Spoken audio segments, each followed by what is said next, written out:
कर्तेपणा करता 3 गोष्टी लागत असतात. मी आता फार विस्तार न करता संकोचानं सांगतो. एखाद्यावर कर्तृत्वाचा आरोप करायचा असेल तर 3 गोष्टी लागतात. कर्ता कोण होतो? त्याला उपादानाचं ज्ञान पाहिजे, त्याला कर्माची इच्छा पाहिजे आणि त्याच्याकडून काही चेष्टा कर्म घडलं पाहिजे, तर तो कर्ता होतो. ऐका, कुंभार दादा मडक्याचा कर्ता आहे.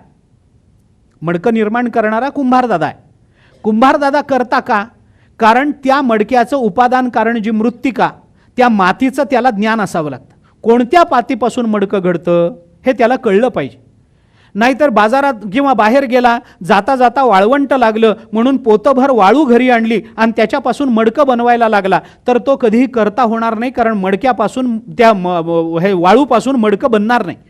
मडक्याकरता आवश्यक असणारी कोणती माती आहे, कोणती माती आहे, त्या मातीची प्रत काय असावी लागते, ती माती कशी असावी लागते हे कळलं पाहिजे. ती कुठे मिळते हे कळलं पाहिजे.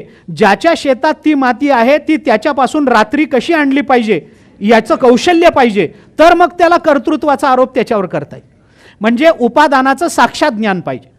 बरं, एखाद्याला उपादानाचं ज्ञान आहे, कोणत्या मातीपासून मडकं बनतं हे त्याला माहिती आहे, पण समजा त्याने विचार केला, अरे माती आहे आपल्याकडे पण आत्ता मडकं बनवण्याची गरज नाही आहे, कारण आता थंडी पडलेली आहे, कुणाला थंड पाणी पिण्याची इच्छा नाही आहे, कोणी मडकी विकत घेणारं नाही आहे, मग कशा करता मडकी बनवून विनाकारण घरातली जागा अडवून ठेवायची. आत्ता काही मडकी बनवायचं कारण नाही, इच्छा नाही आहे त्याच्या ठिकाणी कर्तृत्वाचा आरोप करता येणार. आणि एखाद्या वेळेला त्याला मातीचंही ज्ञान आहे, मडकं बनवण्याची इच्छाही आहे, उन्हाळा आलाय आता मडकी लागतात म्हणून मडकी बनवून ठेवली पाहिजेत याची इच्छाही आहे, परंतु त्याने काही चेष्टा केली नाही. काय झालं? अरे तो आजारी पडला, त्याला ताकदच राहिली नाही, अशक्तपणा आला. मग तो म्हणतो, नाही हो, आहे सगळं बरोबर आहे, पण फार अशक्त झालो, मला चाक फिरवायची सुद्धा आता ताकद नाही आहे, त्यामुळे मी मडकं बनवणार नाही.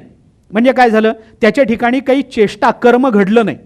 कर्म घडावं लागतं, कर्म करण्याची इच्छा असावी लागते आणि ती इच्छा ज्या कारणाने पूर्ण होते त्या कार्याच्या उपादानाचं ज्ञान असावं लागतं, तर त्याच्या ठिकाणी कर्तृत्वाचा आरोप होतो.